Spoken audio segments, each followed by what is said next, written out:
Your Excellency, my dear friend Kashim Shettima, የተከበሩ የጠቅላይ ፍርድ ቤት ፕሬዝዳንት አቶ ቴዎድሮስ ምህረት፣ የተከበሩ የፓርቲያችን ምክትል ፕሬዝዳንት አቶ አደን ፋራህ፣ የተከበራችሁ የክልል ርዕሳነ መስተዳድሮች፣ ሚኒስትሮች፣ ከሁሉ በላይ የኢትዮጵያ የዘውትር ጠባቂዎች፣ የጦር ጀነራል መኮንኖች፣ ፊልድ ማርሻል ብርሃኑ ጁላ፣ አምባሳደሮች፣ በዚህ ስፍራ ታላቁን ስራ ከኛ ጋር ልታከብሩ የተገኛችሁ እንግዶች በሙሉ እንኳን ደስ ያላችሁ፣ እንኳን ደስ ያለን።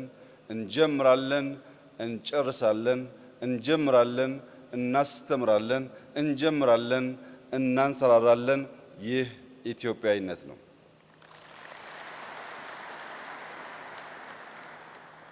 የዘንድሮውን የግሪን ሌጋሲ በመትከል ማንሰራራት የሚል ሞቶ የተሰጠው ነው።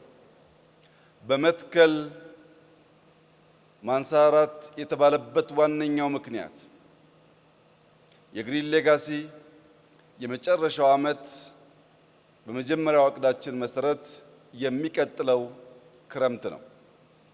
በሚቀጥለው ክረምት የግሪን ሌጋሲን ሙሉ በሙሉ ካሳካን በኋላ ኢትዮጵያ ለመጀመሪያ ጊዜ ከየትኛውም ሀገር ስንዴ በእርዳታ የማትወስድ መሆኑን ለዓለም እናበስራለን። ላለፉት ጥቂት አስርተ ዓመታት የሚያበላውን የሚያምረውን የእናት ምትክ የሆነውን ተፈጥሮ አክብረን አብረን መኖር ባለመቻላችን የሚያስፈራ የገረጣ ምድር በመሆኑ ለምለሚቱ ኢትዮጵያ ለማኝቱ ኢትዮጵያ ሆና በሚሊየን የሚቆጠሩ ሰዎች ከሌሎች ሀገራት ስንዴ መጠበቅ የሰርክ ተግባራቸው ሆኖ ቆይቷል። የግሪን ሌጋሲ እቅዳችንን ስናከናውን ኢትዮጵያ ለመጀመሪያ ጊዜ ጀምራ በጨረሰችው ታላቅ ስራ ከማንም ሀገር እርዳታ የማትወስድ መሆኗን ስንገልጽ ሌሎች አፍሪካውያን ወንድሞቻችን ይህንን አርያ በመከተል አፍሪካ መጋቢ፣ አፍሪካ ሰጪ፣ አፍሪካ ፈርቀዳጅ እንጂ ለማኝ ያልሆነች አህጉር መሆኗን በህብረት በትብብር እንድንሰራ ማሳያም ጭምር ስለሚሆን አፍሪካዊ በዓል ይሆናል።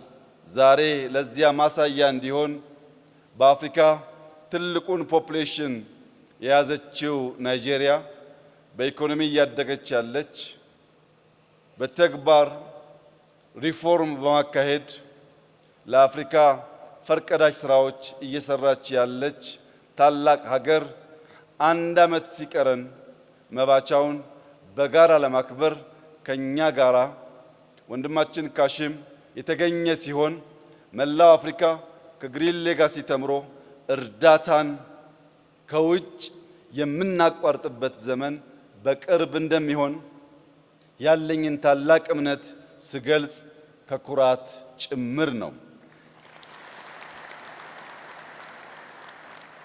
ኢትዮጵያ ከውጭ ስንዴ እርዳታ ታቆማለች ሲባል ኢትዮጵያ ውስጥ ከሌሎች ወንድሞቻቸው የሚታገዙ ሰዎች ይጠፋሉ ማለት አይደለም። ኢትዮጵያ ከሚቀጥለው ዓመት የግሪን ሌጋሲ ማጠናቀቂያ በኋላ ከውጭ እርዳታ አትቀበልም ማለት በውስጥ አንተጋገዝም ማለት አይደለም። በውስጥ ያሉ እጅ አጠሮቻችንን እኛው ራሳችን ማገዝ እንጀምራለን። ያ እያደገ ሲሄድ ወደ አፍሪካም እናሳድገዋለን። በዚህ ምክንያት በመትከል ማንሰራራት ብለን ጠርተነዋል። የዛሬ ወር ኢትዮጵያ ከተባበሩት መንግስታት ጋር በመተባበር የፉድ ሰሚት ታዘጋጃለች።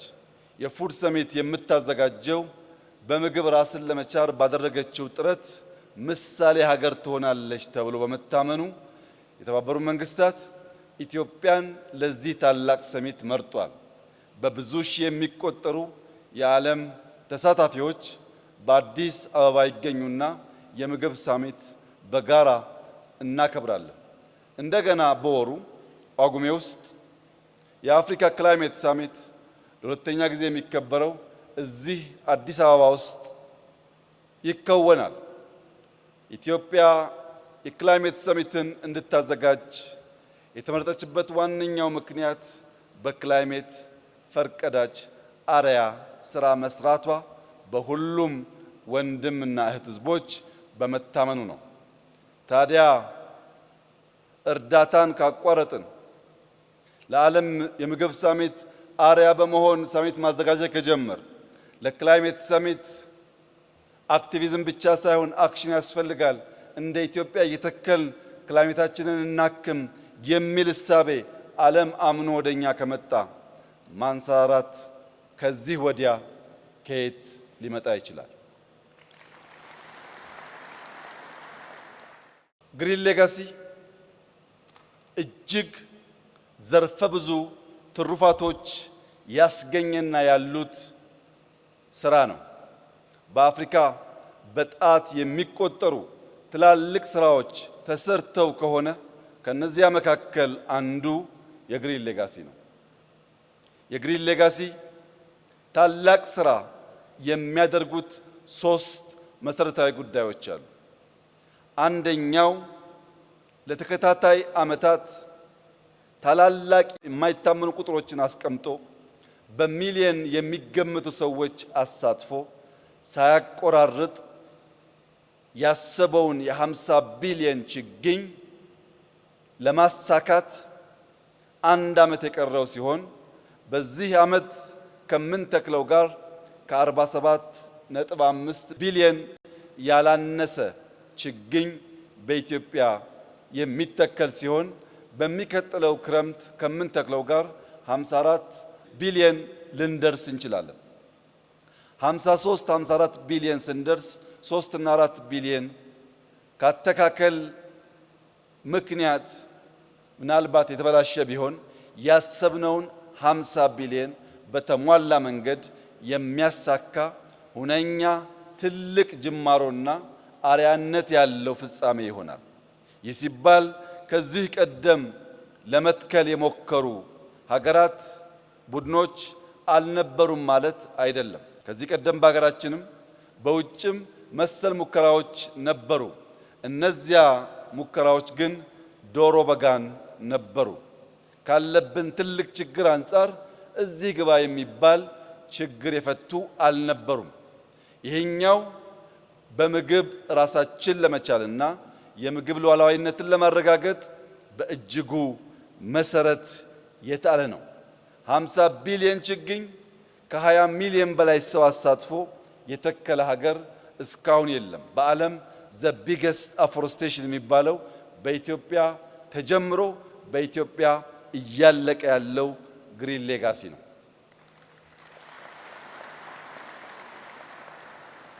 ዓለም ከአዳራሽ ከስብሰባ ወጥቶ አፈር ጭቃ ነክቶ ተክሎ መቀየር የሚገባው ይህ ተግባር ባለመቀየሩ አክሽን ያስፈልጋል።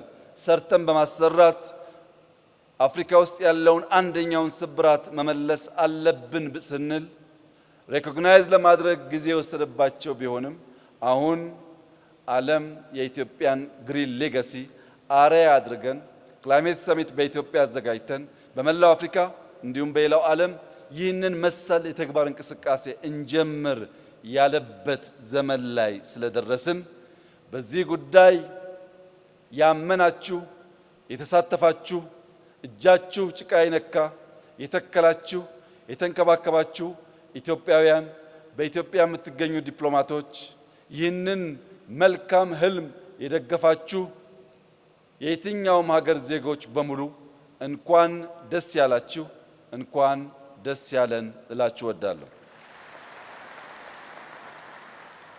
የእኛን ግሪን ሌጋሲ ከሁሉ የገዘፈ ያደረገው 50 ቢሊዮን ችግኝ መትከላችን ብቻ ሳይሆን በሚሊዮን የሚቆጠር ሕዝብ በገዛ ፈቃዱ ሕፃን አዛውንት ሳይል በክረምት በዝናብ ውስጥ የተራቆቱ ተራሮች ለማልበስ ከፍተኛ ጥረት ያደረገ ሕዝብና ሀገር በመሆኑም ጭምር ነው።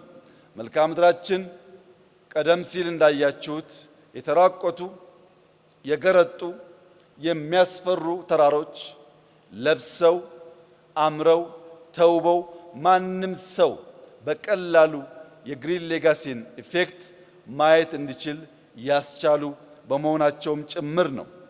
እዚህ ጋር አንድ ሊሰመርበት የሚገባ አብይ ጉዳይ ቢኖር ለሁሉም ስራዎቻችን መደመር ያለው ፓወር ነው።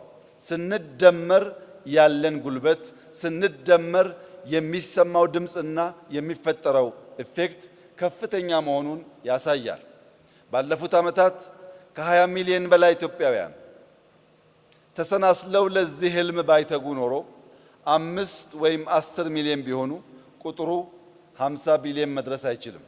50 የደረስነው ቢሊየንስ ኢንቨስት አድርገን ሳይሆን ቢሊየን ቅልቦችን ደምረን ነውና የመደመር ጉልበት በችግኝ ጣቢያዎች ቦታ በሚያዘጋጁ የኤክስቴንሽን ሙያተኞች ቀድመው ቆፍረው መሬት በሚያሰናዱ ኢትዮጵያውያን ከነገ ጀምሮ ባለፉት ዓመታት እንዳደረግነው ሳይታክቱ 30፣ 40፣ 50፣ 100 ችግኝ በመትከል ይህንን ህልም እውን በማድረግ የማይተካ ሚና የተጫወቱ ሰዎች ድምር ውጤት ነው። በዚህም የአፈር መሸርሸር ቀንሷል ሲባል የኢትዮጵያ እንደ ሀገር ኤግዚስት ማድረግ ተስፋ አለው ማለት ነው። አፈር የሌለውና የማያበቅል የማያለማ የማያበላ ሀገር መሆን አይችልም። ዜጎቹ እየጣሉት ስለሚሄዱ ኢትዮጵያውያን ነቅተን አፈራችንን ከመሸርሸር መታደግ ባንችል በነበረው ሁናቴ ብንቀጥል በርካታ ዜጎቻችንን መቀለብ ስለማንችል ዜጎቻችን ለመሰደድ ይገደዳሉ። ኢትዮጵያም ሰው አልቦ ምድር ትሆናለች። ያ እንዳይሆንና የለማች ተስፋይቱ ምድር ሰዎች የሚሸሿት ሳይሆን የሚመጡባት እንድትሆን የሚያስችል ታላቁ ስራ በተፈጥሮ የተሰጠንን አፈር ከመጠበቅ ይጀምራልና የአፈር መሸርሸር መቀነስ፣ የደን ሽፋን ማደግ፣ የደን መራቆት ምጣኔ መቀነስ፣ የዝናብ መጠን ማደግ፣ የምግብ ማምረት አቅማችን መሻሻል፣ በቡና በሻይ በፍሩት የመጣው ተደምሮ በአፍሪካ ታላቁ ፕራክቲካሊ ለውጥ ያመጣ ስራ ተደርጎ ሊወሰድ ይችላል። ይህንን ታላቅ ስራ የኢትዮጵያ መንግስትና የኢትዮጵያ ሕዝብ እንደ አንድ ሰው ተቀናጅተው ለዓለም አስተማሪ ተግባር ስለፈጸሙ በድጋሚ ለሕዝባችን ላደመጠው፣ ለሰማው፣ ለተጋውና ለዓለም አርያ ለሆነው ሕዝባችን ከፍተኛ ምስጋና እንዳቀርብ ይፈቀድልኝ። ሁለተኛው ቁልፍ ጉዳይ ለሀገራዊ ማንሰራራት መሰረት የሚጥል ተግባር መሆኑ ነው። ሀገራዊ ማንሰራራት ከኢኮኖሚክ መሻሻል ውጪ ሊታሰብ አይችልም።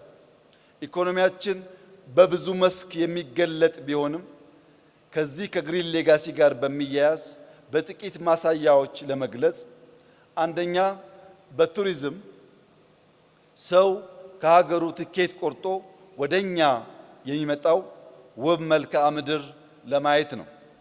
ውብ መልክዓ ምድር ባልተተከለ ባልተጠበቀ ሀገር ውስጥ ሊኖር አይችልም። ሁለተኛው የአየር ንብረት ነው። በዚህ ወር፣ በሚቀጥለው ወር፣ ከዚያም በሚቀጥለው ወር ከኢትዮጵያ 2 ሰዓት 3 ሰዓት ፍላይት ራቅ ብትሉ አብዛኛው የዓለማችን ክፍል ወበቁ አያስቀምጥም። ማንም ሰው በዚያ ክላይሜት ውስጥ የራሱን ገንዘብ አውጥቶ ለመሄድ እምብዛም አይፈቅድም። በእኛ ሁኔታ ግን ሰው ከፍሎ ይህንን ንጹህ አየር መተንፈስ ቢችል ይህን የሚያምር መልክዓ ምድር ማየት ቢችል ለማንም ሰው ለከፈለበት ዋጋ ለኢንቨስትመንቱ የተሟላ መልስ የሚሰጥ ስለሆነ በየትኛውም መስፈርት እንደ ኢትዮጵያ በለበሱ እንደ ኢትዮጵያ ክላይሜታቸው ባማረ ሀገር ሰው ለሁለት ቀን ለሳምንት እረፍት ቢወጣ እንደ ኪሳራ አይወስደውም። ሐይቆቻችን ወንዞቻችን ስንተክል ይሞላሉ። ሐይቅ ካልሞላ ሪዞርቶቻችን መዝናኛ ሊሆኑ አይችሉም። በዚህ ምክንያት በቱሪዝም መስህብነት በኮንፈረንስ መስህብነት የኛ ክላይሜትና የኛ ሀገር ተመራጭ እንዲሆን ግሪን ሌጋሲ የማይተካ ሚና ተጫውቷል። በዚህ ዓመት ከመቶ በላይ ኢንተርናሽናል ኮንፈረንሶች ኢትዮጵያ አዘጋጅታለች። ከፊታችን ደግሞ ታላላቅ ኮንፈረንሶች ይካሄዳሉ። ለዚህ የግሪን ሌጋሲ ግብዓት እጅግ ከፍተኛ ነው ብለን መውሰድ እንችላለን።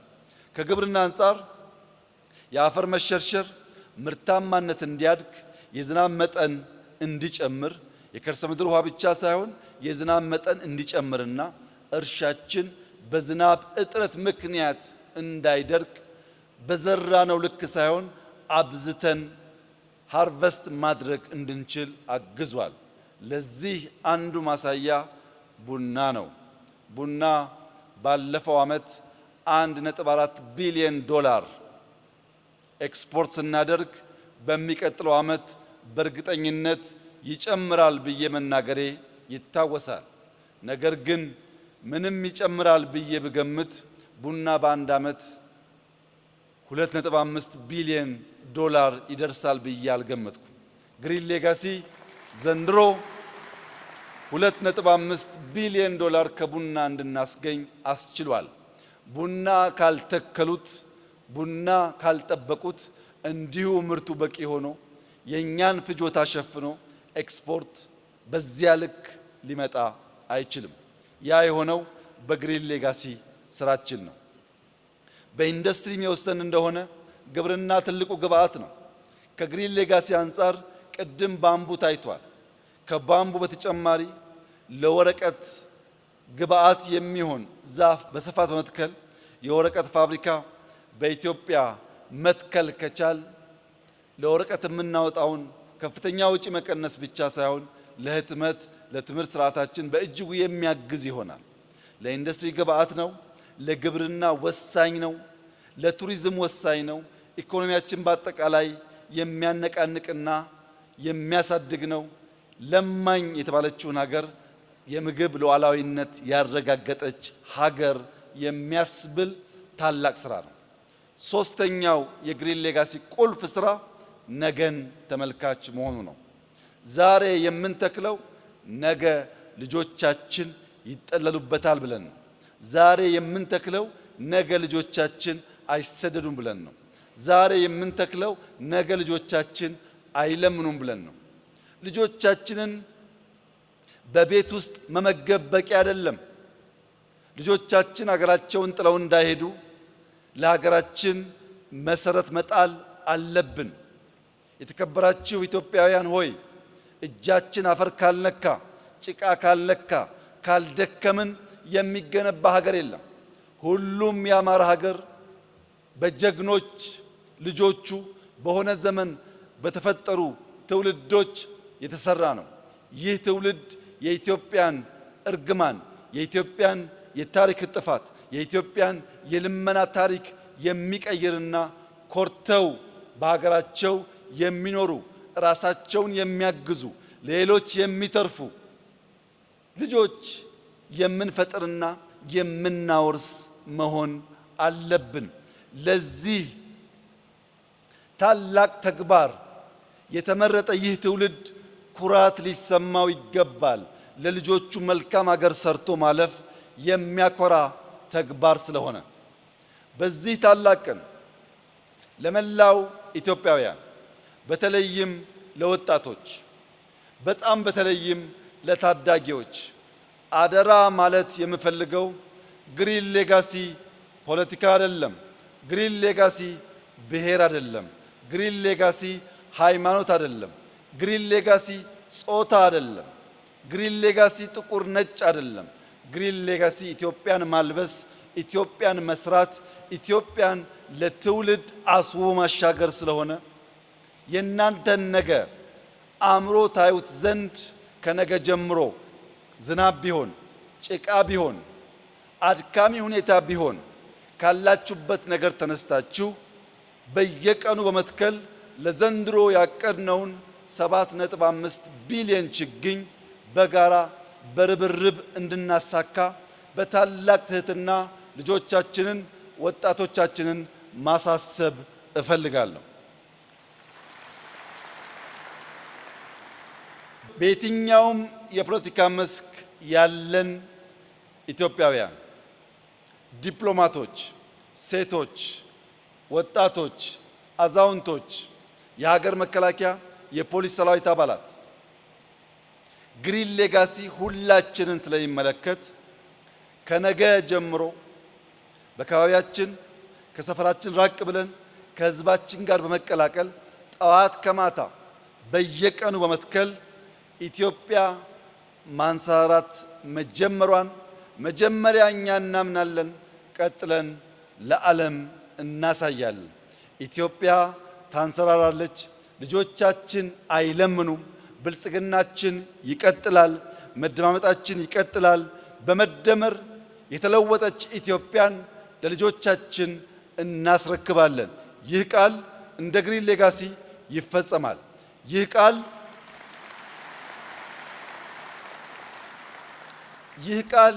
በየትኛውም ሁኔታ ልጆቻችን ሲሰጡ እንጂ ሲለምኑ የማናይበት የመጨረሻ ወራቶች ስለሚኖሩን በእኔና በእናንተ ጡረታ ዘመን የግሪን ሌጋሲ ውጤት ኢትዮጵያ ረጂ ሆና በጋራ እስክናያት ድረስ ጉዟችን አድካሚ፣ ረዥም ነገር ግን ፍሬያማ ስለሆነ ተባብረን ኢትዮጵያን ለማበልጸግ በጋራ እንድንቆም በታላቅ ትህትና አደራ ልላችሁ ፈልጋለሁ።